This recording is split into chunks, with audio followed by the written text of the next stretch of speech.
Welcome to the Great Detectives of Old Time Radio from Boise, Idaho. This is your host, Adam Graham. In a moment, we're going to bring you this week's episode of Broadway's My Beat. But first, if you are enjoying the podcast, I do want to encourage you to follow us using your favorite podcast software. Our listener support and appreciation campaign continues. You can support the show using the Zelle app to Box 13 at greatdetectives.net, and I want to thank Connie for supporting the program that way. And you can also become one of our ongoing Patreon supporters for as little as $2 per month by going to patreon.greatdetectives.net. Now, from April 21st, 1950, here is the Elaine Hill murder case. Broadway's My Beat, from Times Square to Columbus Circle, the gaudiest, the most violent, the lonesomest mile in the world.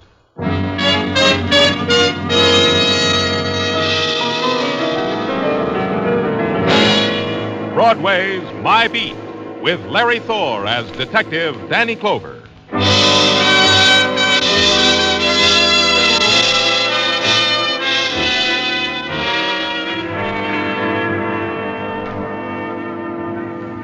Broadway.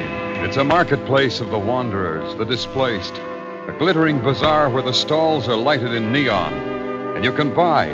You buy an identity or a reason or a memory that was stolen from you. You think it belongs to you, but you're wrong. The hawkers of the night sold it, but only for the minutes of the night. More you must buy all over again. It's Broadway, My Beat.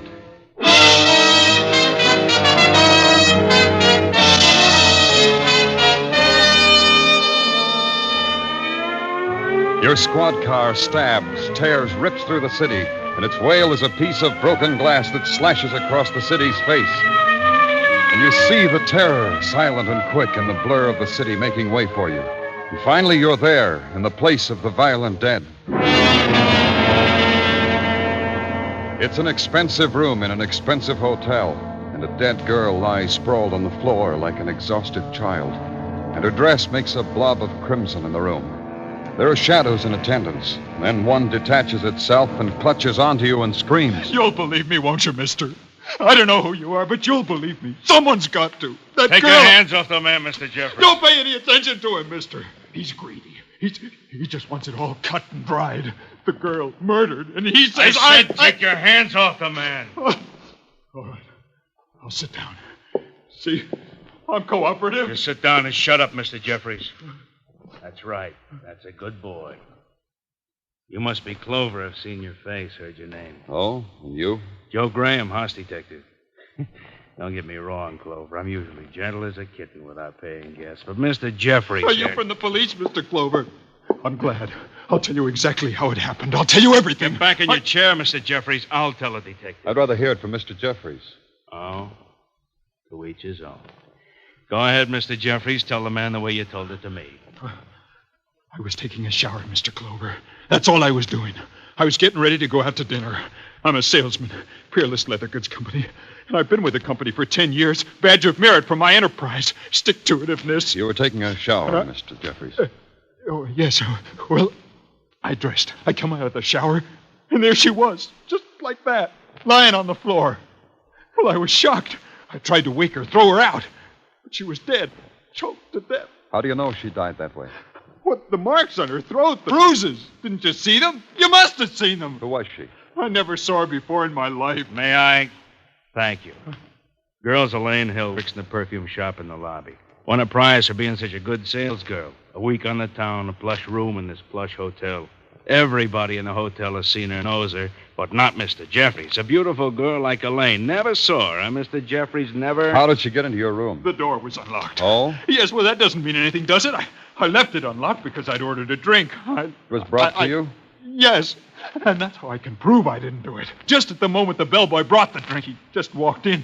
Just at that moment, I was coming out of the shower. We found the girl again. Just ask him. That's all you have to do. He can prove I didn't do it. The bellboy, Graham. Who was he? Fred Chandler. He said you dispose of him anytime you want him. Keep him that way. Where's the girl's room? Down the hall.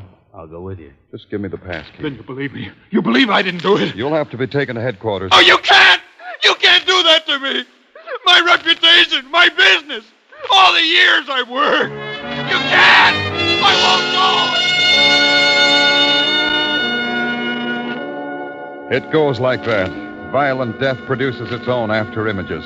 The people who are suddenly thrown against it are scared, they're cooperative, they're uncooperative. It bores them, depending upon their own attitude toward violence and their own conscience. Milburn Jeffries was screaming when the police led him out of the room. Joe Graham was grinning when he gave me the hotel pass key. Me, the sense of sorrow for a dead girl is a luxury that a policeman allows himself in the moments in between. It took a moment to walk down the corridor to Elaine Hill's room. She ain't here anymore, mister. Yeah, I know. So bye-bye. On your feet, friend. What are you doing here? Gaze at me and you shall know. I'm sitting here smoking a cigarette. You gaze? Now on your way. Police. Oh? A magic word. You see? I get up, I stand at attention. Have a whim. Go ahead, have one. I'll make it come true.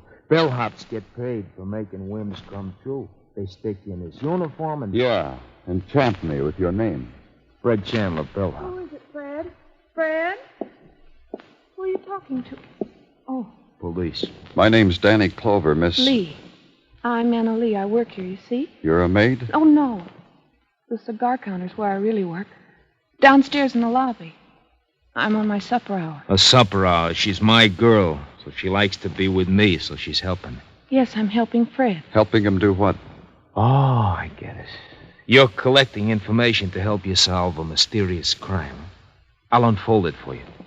Helping me do what, you say? Helping me pack Miss Hill's clothes. Who told you to do that? Elaine Hill.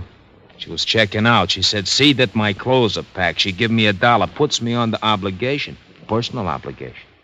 Now that she's dead, my work still goes on. Leave her clothes alone. Officer Florio will take care of them. One more thing, Fred. Quiz me? Were you in the room when Mr. Jeffries discovered the girl, the dead girl? Jeffries said that? He said that, huh? He fibbed. He told a big, big fib. I brought in his drink, and there he was, standing over Miss Hill. Yes. Yes, that's the way it was, Mr. Clover. That's just the way Fred told me it was. Fred's telling the truth. He's not in trouble, is he? Fred's not in trouble, Mr. Clover. Don't worry, Miss Lee. Fred's not in trouble. But keep an eye on him. Keep an eye on each other, huh? The girl's hand touched Fred's sleeve, and he flicked it away. Then he crossed the room ahead of me, opened the door, and bowed me out.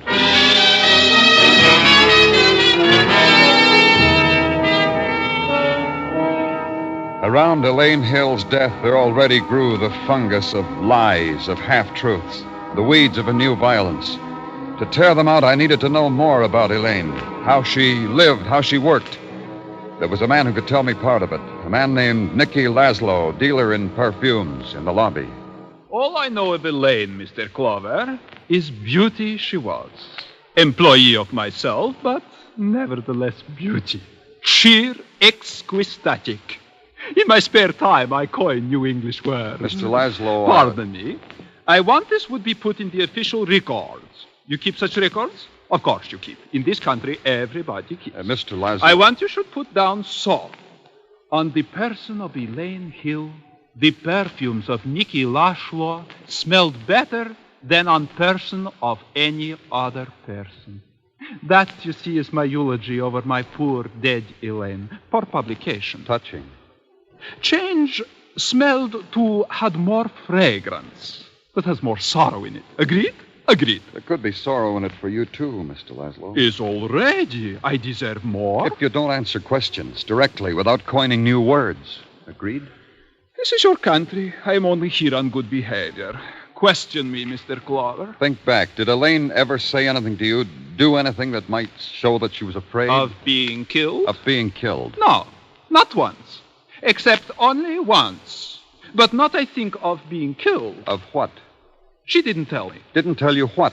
Answer me, Laszlo, before you hurt me, I tell you. Last week came call from room 302. Wanted Elaine to exhibit perfume personally. This 302. Elaine took quickly atomizers, went and came back with atomizers, but with tears in her eyes. I asked her, what? She told me nothing. Just cried and blow her nose. That's all. That's all? That's all, Mr. Clover. The whole thing. All.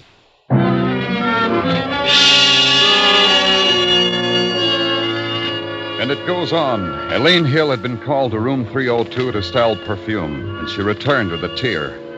I went back upstairs to the lobby and spotted Joe Graham. I told him to find out who occupied room 302 last Thursday. It would take some doing, Joe Graham said, because the books were snugged away for the night. But he was just the boy who could find out anyhow, he assured me, because he had influence around here. I assured him that was dandy to let me know. He winked, and I went back to headquarters. I got as far as sitting at my desk. I shadowed you into your office, Danny. I see you did, Tartaglia. Why did you? To offer you the hand that helps. All right. Help me, Tartaglia. Who killed Elaine Hill? Huh? Who killed Elaine Hill? Danny, you're fighting me. You know, I have a new approach in the solution of, as it were, crimes. You want to hear? Tell me. Give out word to the newspapers that you will arrest the criminal at any moment. Only don't say what moment. This makes an emotional person like a criminal emotional, nervous. And seeing that the die is cast and the vice is turning, he will give himself up. Pardon me, Tartaglia. Or hang himself. And what do you think of it? Danny Clover speaking. Joe Graham. Here's what, Danny.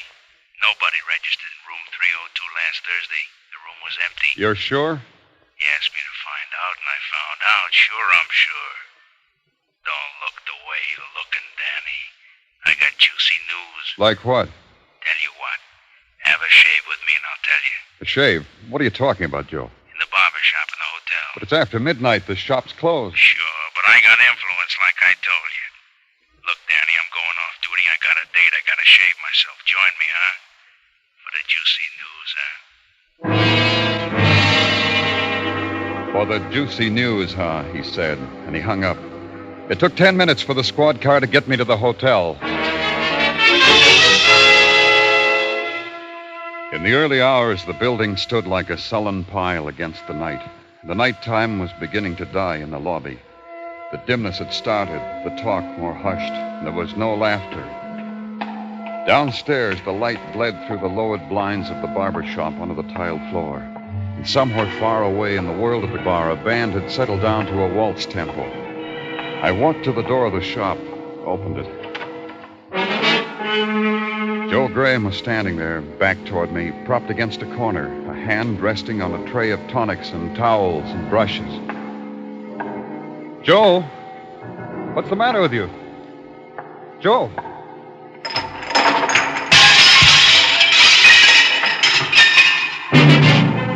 What was the matter with Joe could never be fixed.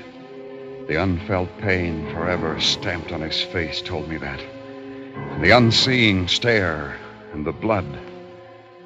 Joe Graham was dead.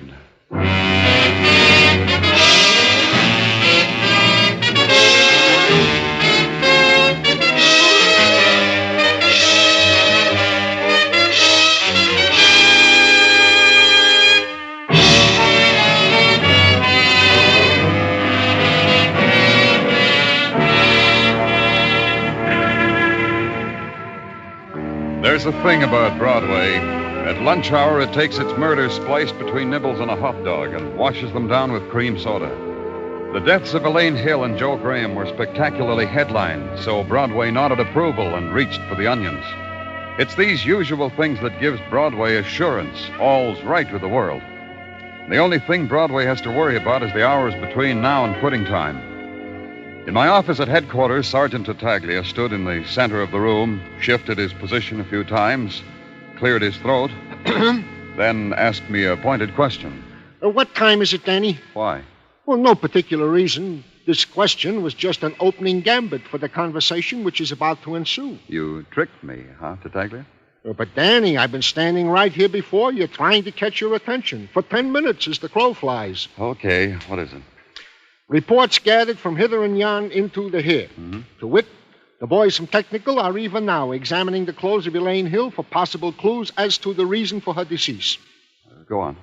In the matter of Milburn Jeffrey, the leather goods salesman apprehended at the scene of the crime, also to wit, he is now under the excellent care of Dr. Sinsky. Oh, what's the matter with Milburn Jeffries? The occupational disease of all those who are arrested as suspects for murders. He's screaming to let him out of jail. He's screaming he ain't guilty. He's screaming he's a victim of cruel fate. So? The other tenants are complaining about all this screaming. So, between Jeffrey's screaming and the others complaining, our pokey is indeed a veritable mishmash. Uh-huh. Now, tell me what's news about Fred Chandler. Of Fred Chandler, the bellhop, I have the following report. Fred Chandler has been employed at his current place of business for nigh on to 6 years. No complaints. As far as can be determined, his story checks. And his girlfriend from the cigar counter, Anna Lee? To wit, Anna Lee is his girlfriend, has enjoyed this status quo for nigh on to 2 years. One more item, Tartaglia. What about the owner of the perfume shop? His name is Nicky Laszlo. Tartaglia? Laszlo spent his time amongst the perfume at the time of the crime. Check. But I know something maybe you don't know, Danny. Like what? Elaine Hill shared an apartment with a lady who ran the photography salon at the hotel. A lady named Millie Starr. Did you know that, Danny? Goodbye, Tartaglia.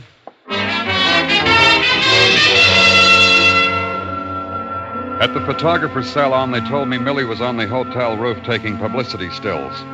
On the hotel roof, Millie was doing just that. A small camera dangled from her throat, and her mouth was full of pins.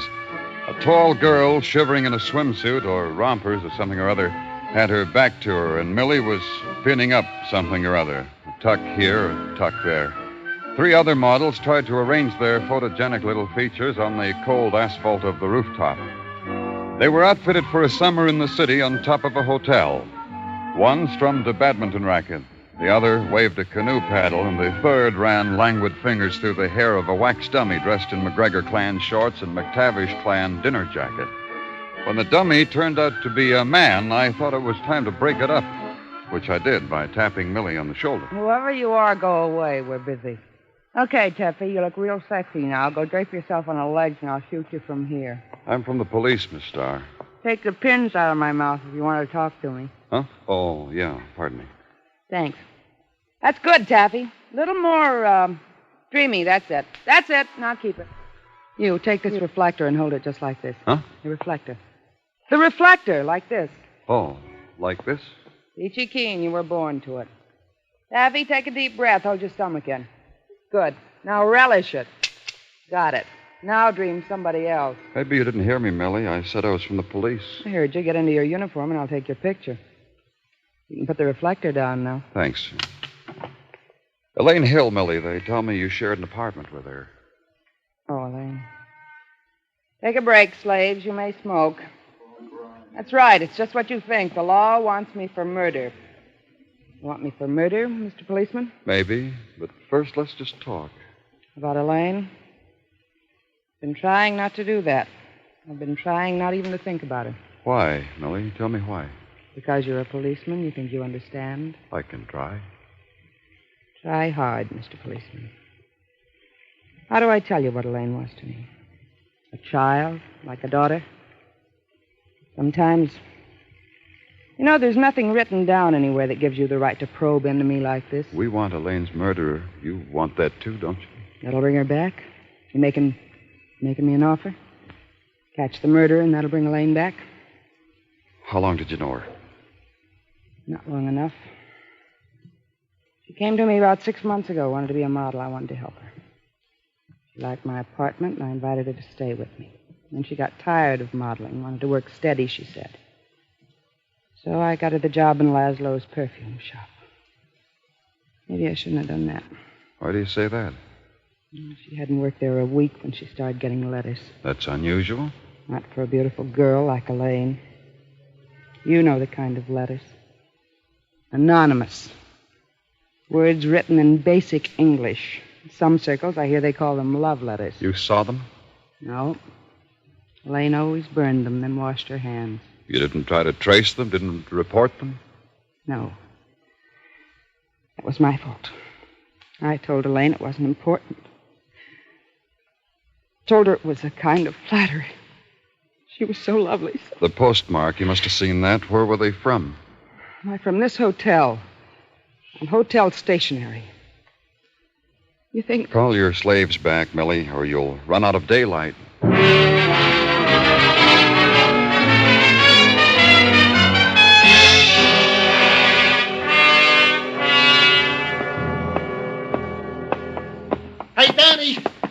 Danny! Yeah? Hey, Danny!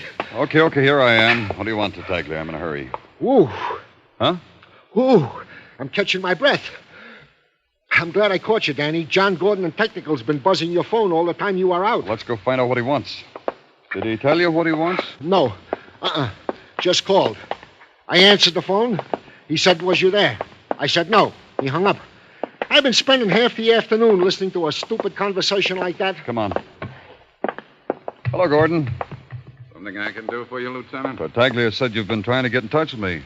Well, no. Am I going to have trouble with you, Gordon? Why is it you're never around, Lieutenant? What do you do all day long? You've been calling to find that out, huh? I'll tell you why I've been calling. Here, well, look at this. Go ahead, read it. So, it's an autopsy report from Dr. Sinsky on Elaine Hill. I've already seen it, Gordon. And I know it almost by heart. This part of it. Here, right here. Elaine Gordon was 5'3", blonde hair, no birthmarks, weight 119. My congratulations on your memory. You really proved it to me. Then why did you send these dresses down here? For usual reasons. Follow standard operating procedure, kid. Maybe you'll come up with an interesting fact that'll tell me why Elaine Hill was killed. These are not Elaine Hill's clothes. Somebody on your detail loused up, Lieutenant. I thought you should know. Somebody mixed up somebody's clothes with Elaine Hill's clothes. These dresses on my desk would fit a woman who weighed about 160, I'd say. Would be about 5'1", I'd say. What are you talking about? What? Don't make me repeat myself. These dresses cannot belong to Elaine Hill. Who brought these dresses back to headquarters, Tartaglia? Officer Florio, Danny. Get him. Get him quick. Tartaglia did. In 10 minutes, Florio was standing in the middle of my office, wiping a crumb off his chin. He was just having a bite, he told me, at the hamburger stand across the street. Yes, he'd packed Elaine's clothes all himself, neatly. No, he hadn't stopped anywhere for a bite or for anything. He brought the suitcase with the clothes right to headquarters, right to technical as I ordered. I thanked him, sent him back to finish his bite, got on the phone. Someone else had handled Elaine's clothes. I needed to talk to him.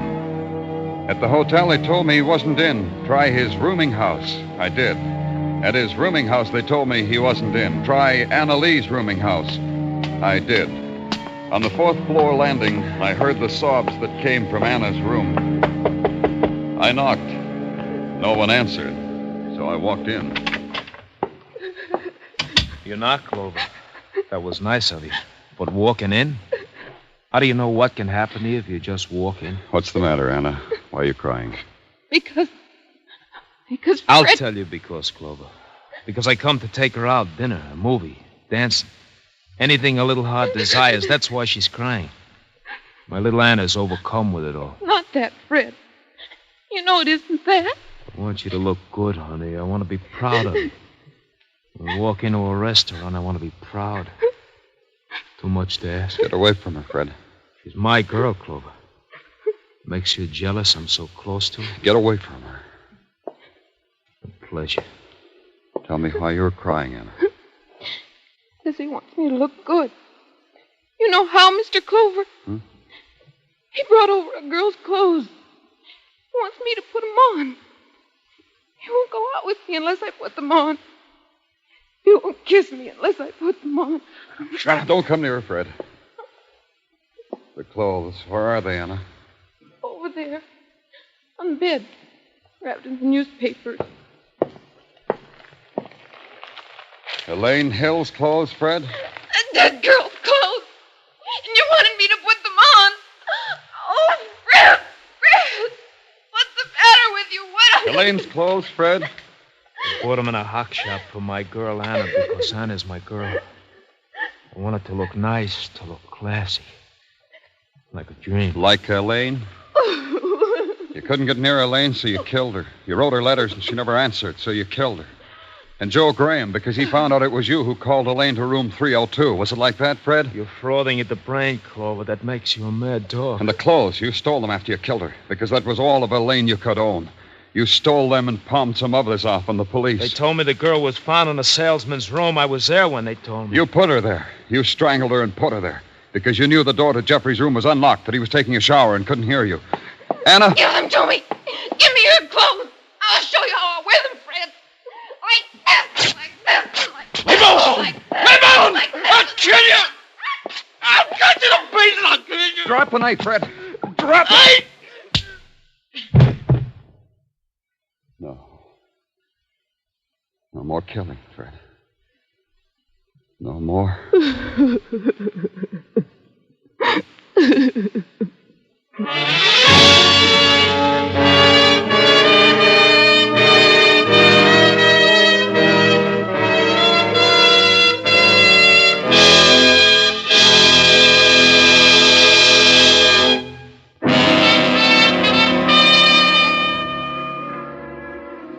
You need me any more tonight, Danny?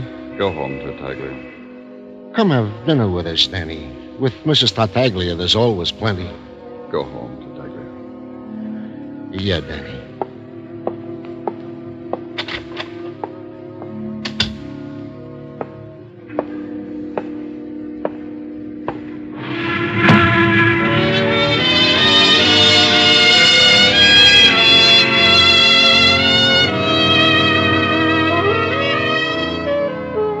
Broadway, where the April evening sighs down on the city like a phosphorescent dream. You walk it slowly because it's a twilight land.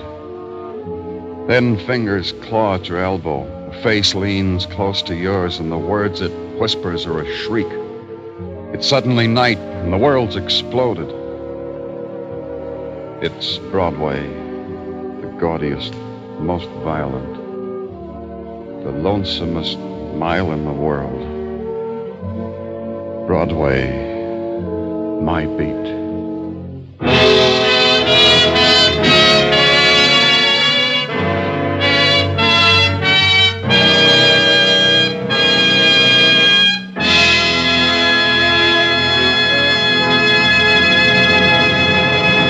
Broadway's My Beat stars Larry Thor as Detective Danny Clover with Charles Calvert as Tartaglia. The program was produced and directed by Elliott Lewis. The musical score was composed and conducted by Alexander Courage.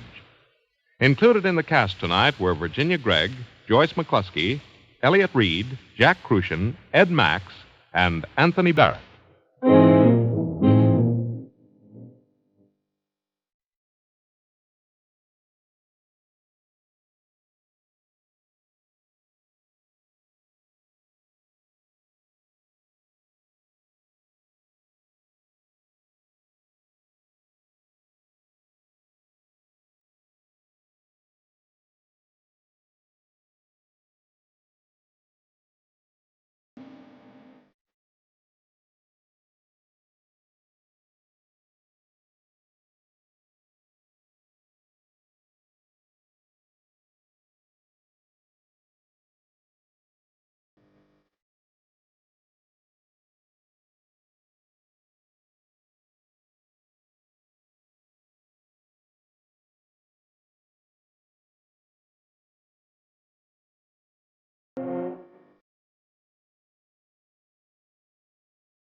Welcome back. Had a good hunch as to who did it. Then the house detective was killed, so there went that. Actually, my theory went out the window the moment the meeting was called. I've listened to this show enough to know what was going to happen next. I like the key clue in this because the detail about the size of the clothes is something that a lot of men, myself included, would probably miss, particularly if the clothes are sitting flat. But it also ends up revealing a lot about the motive and making the crime make sense. Also, wearing two tartans at once is something that you can do according to some people, though there is some controversy over that. Not certain why a fashion photographer would have McGregor shorts with a McTavish jacket. To be fair, I doubt the writers knew either. Alright, well, listener comments and feedback now. And we start with Connie, who writes, "Really enjoy your show. It is my go-to when I walk the dog." Well, thank you so much, Connie. Then we turn to YouTube, where Mechanic6682 comments, "Not much mystery, being that the friend described an old man and a young man both wanting the same girl. It was immediately obvious who it was when he was introduced." Well, that's a fair point. And then we have a comment from Jacku71 who writes, "I really enjoy listening to this show. I've been binge listening to this the last month or more. It helps me get through the work day, especially when I'm stressed out." Well, so glad to be of help. Well, now it's time to thank our Patreon supporter of the day. And I want to thank Sean. Sean's been one of our Patreon supporters since June of 2021, currently supporting the podcast at the Shamus level of $4 or more per month. Thanks so much for your support, Sean. And that will actually do it for today. If you're enjoying the podcast, please follow us using your favorite podcast software. And be sure to rate and review the podcast wherever you download it from. We will be back next Wednesday with another episode of Broadway's My Beat. Join us next Tuesday for Hot Copy, but join us back here tomorrow for Mr. and Mrs. North, where... That's Pam. Pam! Sounds like she's in that hall closet. The key's in the door. Pam, darling. Are you all right? Just hold me for a minute, darling. Darling. Oh, darling. I've never been so frightened in my life. What happened, sweetheart? I was talking to you. I heard something. I started to turn around. Someone grabbed me from behind and dragged me into this closet and locked me in. Did you see who it was? No. It was a man, that's all I know. Where's Clara Kendall? In the living room. Well, let's go in and... Jerry! Bill! Hey, what's all the excitement? Didn't Jerry tell you on the phone? I had Miss Brown call while I got over here, Pam. And all Miss Brown said was for me to get to this address right away. There's been a murder, Bill. It's Clara Kendall, a friend of mine in the woman's club. She's been strangled, Bill. I found her body. It's on the couch in the living room. Well, let's have a look. Right. This way. There she is, on the couch over by the window. Bill. Jerry. She's gone. I hope you'll be with us then. In the meantime, send your comments to box13@greatdetectives.net. Follow us on Twitter at Radio Detectives and check us out on Instagram, instagram.com/greatdetectives. From Boise, Idaho, this is your host, Adam Graham, signing off.